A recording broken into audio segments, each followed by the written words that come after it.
Mr. Mosier on location. Today I'm visiting you from Fort Kearney, which is a state historical park where the Fort Kearney was located. We're going to look here at some signs here and kind of take some tours of some of the buildings and replica buildings that have been created here at this fort that looks at our journey of westward expansion and westward migration. So let's follow along as we learn more about westward expansion here at Fort Kearney. Here's the sign here for Fort Kearney. It's a historical marker. It says the growth of overland immigration to Oregon after 1842 resulted in the establishment of military posts across the West to protect travelers. The first post, Fort Kearney, was established in the spring of 1848 near the head of the Grand Island along the Platte River by Lieutenant Daniel P. Woodbury. It was first called Fort Childs, but in 1848 the post was renamed Fort Kearney in honor of General Stephen Watts Kearney. Despite its lack of fortifications, Fort Kearney served as a way station, sentinel post, supply depot, and message center for 49ers bound for California and home seekers traveling to Oregon and the Pacific Northwest. By the 1860s, the fort had become a significant stage and freighting station and home station of the Pony Express. During the Indian Wars of 1864 and 1865, a small stockade was apparently built upon the earth, embankment still visible. Although never under attack, the post did serve as an outfitting depot for several Indian campaigns. One of the fort's final duties was the protection of workers building the Union Pacific. In 1871, 2 years after the completion of the Transcontinental Railroad, the fort was discontinued as a military post. This site has been entered on the National Register of Historical Places. So let's kind of look here around the fort here, and we'll be taking some more breaks and video shots here as we look at this historic location of Fort Kearney that served as an important marking area for thousands of immigrants who traveled west along the Oregon Trail and the California Trail.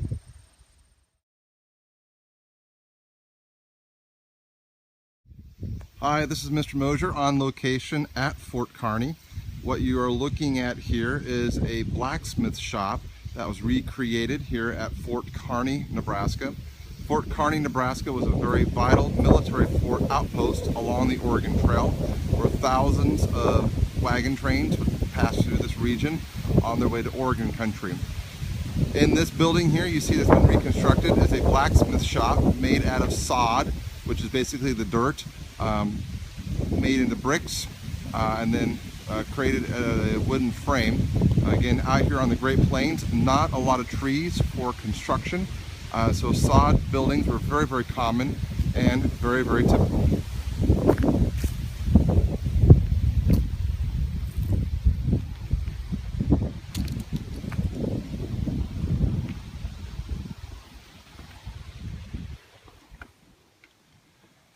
And as you can see in here, as any blacksmith shop, this would be where the fort blacksmith would construct all the tools and metal equipment or any kind of repairs that would be needed to be done and completed.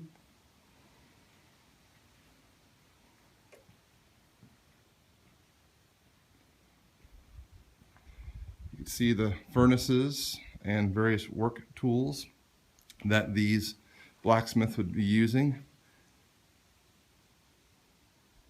to fix things for not only for the soldiers that were garrisoned at this fort, but also for the thousands of migrants that traveled west along the Oregon Trail who also may have needed supplies and repairs done on their wagons. Of course, this is a military fort to provide protection for the Native Americans, or for the high westward group that might be attacked by Native American tribes, mostly the Sioux, who were upset by these migrants trespassing on through their land. See the many cannons here.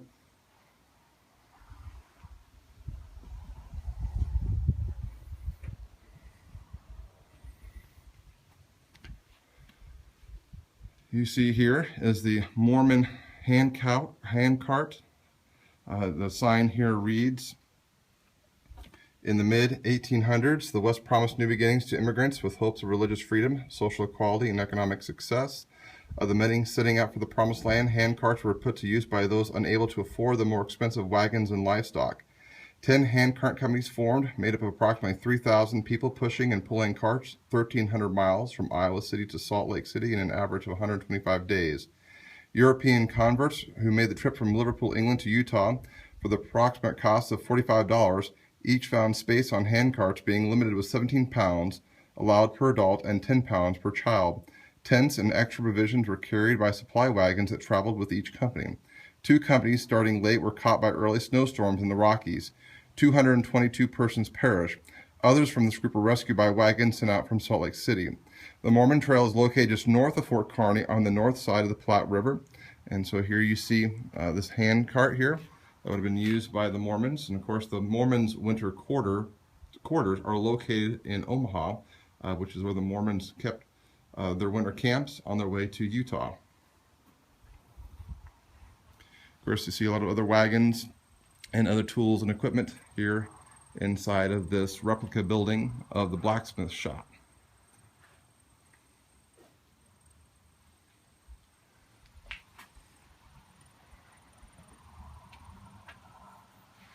All right, we're going to continue on looking through the fort. We'll check back here in just a little bit.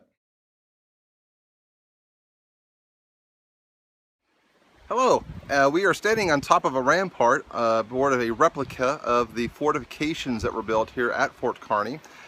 This particular fortifications was constructed in 1864 after a series of Native American raids that took place along the Oregon Trail from stretching about Colorado all the way here to Fort Kearney. Originally when the fort was built, they didn't have any fortifications. It was pretty much an open-aired fort, but with these increase in Native American attacks, it was decided that fortifications might have been necessary. So we're standing here above a replica. Again, this is not the actual fortifications, but this is a replica that was constructed, and you can see the fortifications from that are behind me here. So we'll go ahead and get out of the way here, and you can see the fortifications here.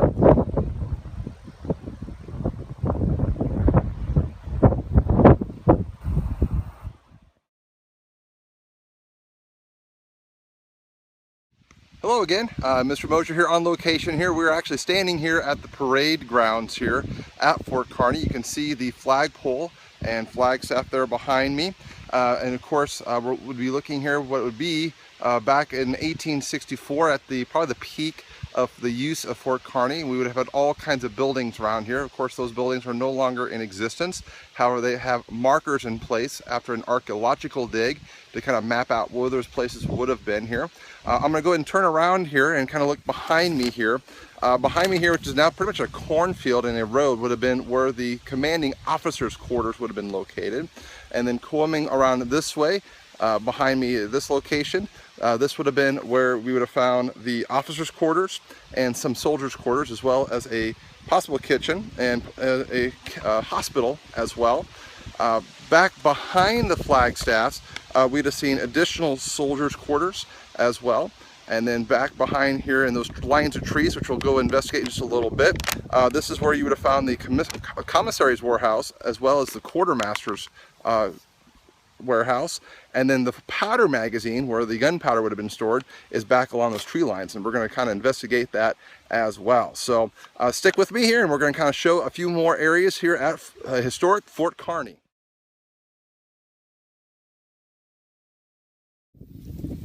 Hello, we're standing here at Fort Kearney outside the powder magazine room. This would have served as a very important location. This, as a military fort, definitely would have served as the place of storing of weapons and ammunition for the soldiers to use. In 1864, even though the Civil War was raging on, there were definitely problems out here on the Great Plains as westward migration was taking place and going on with Native American tribes that were frustrated with all these immigrants moving across their boundaries and borders. So come on, let's go inside and take a look and see what's inside of this powder magazine. So we can already see here, it says danger black powder. So we know that this would have been kind of inside with dirt buried on top of it to help keep it relatively cool. The last thing you want to have happen with that black powder to ignite. And so you'd want to keep things kind of safe in here, so if they were to explode, it would contain the explosion in this location and not injure the other barracks, which is why this is built further away from the soldiers' quarters. So if there would be an accidental explosion, it wouldn't necessarily want that to be really close here. So we can see inside here of this replica building of the powder magazine, we see all kinds of crates here for the different types of rifles and muskets that would be here. So you can see the Sharps carabine models and the Springfield rifle muskets, both which were very well popularized weapons during the Civil War in that 1860s time period. Of course, you see the black powder kegs, the tin powder kegs, and the wooden powder kegs that would have been used for storage of black powder that would have been needed and used for the discharging of different weapons. Of course, you also see for cannons, because this fort also had cannons available, different tools and uses for cleaning and firing out these cannons. You can see the ladle, the rammer, the sponge, the searcher, the worm, all designed to help keep proper maintenance and upkeep on those various cannons. Of course, we see a pile here of cannonballs for a 24-pound howitzer. That was the replica that you would see out in that campground, parade ground area that we were looking at earlier. And of course, remember, these are all replica buildings here to provide a teaching opportunities, but they are built on a historical site, and archaeology is a very important aspect of this study of history. And of course, we see here on the floor down below here, we can see one of the actual cedar post supports that was used to help support this particular powder warehouse construction here. So we can see what the actual still existed here. It's been protected and invisible here for us to see, but we can still see that foundational support for the floor that would have existed here over 100 years ago. And of course, we see a bunch of other crates here as well, that this whole building would have been stockpiled with all kinds of weapons and ammunitions to take care of it. And of course, we see the different kinds here now of canisters and shots we see here. We can see the primer pins that were used to help to ignite the gunpowder, to ignite the cannonballs. Of course, you see the solid shot, which is just basically a solid ball that we discharge from the cannon. And of course, we see the shell, kind of a container, hollow cavity carrying a bursting charge of several ounces of powder to kind of detonate, to create fragments. Of course, we see the spherical cases here. Spherical cases were used to internal bursting charge, but was surrounded by a layer of musket balls, so it would create more shrapnel and more fragments, killing a larger number of troops if it's caught in its path. And of course, you see a canister here consisting of a hollow tin cylinder filled with 48 large lead balls or slugs packed in sawdust. Musket balls were sometimes used. Canisters transformed a cannon into basically a giant sawed-up shotgun. So you can imagine that being fired into a group of soldiers or troops, and those projectiles have been flown outside the cannon, much like in a shotgun, creating all kinds of havoc to anyone standing in front of those cannons. And of course, we see the cartridge bag here. The material should be composed entirely of wool or cotton. The cartridge bag contained the powder for firing the actual projectiles. So those are the powder that was used to fire out the various types of cannon shells.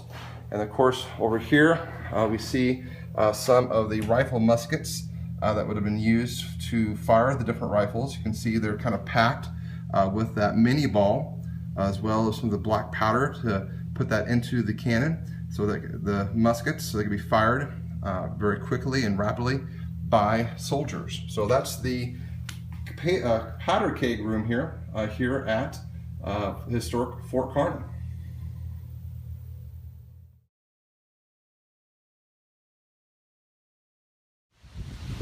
So thanks for following along with me today as we were going through our tour of historic Fort Kearney here outside of Kearney, Nebraska. Fort Kearney served as a viable place during the overland migration that took place along the Oregon Trail. Of course, saw the peak of this following 1848, 1849 with the California Gold Rush, and throughout the 1850s as thousands of migrants moved from the east to the west to places like California and Oregon. And of course, during the Civil War in the 1860s, the fort served a very vital and important role of protecting those overland migrants and immigrants from Native American attacks that took place. But following the 1870s, provided support for the building of the Transcontinental Railroad. But now that railroad has increased and made it more efficient to travel further west, faster and easier. And with the conflicts of the Great Plains Wars that were going on between the United States military and the Native Americans, moving further north into South Dakota and Montana, the fort kind of served its last final purpose and was discontinued as a fort along this part along the Great Platte River Road. So thanks for following along with me today, and hope you enjoyed learning a little bit more about Nebraska history as well as history of American migration.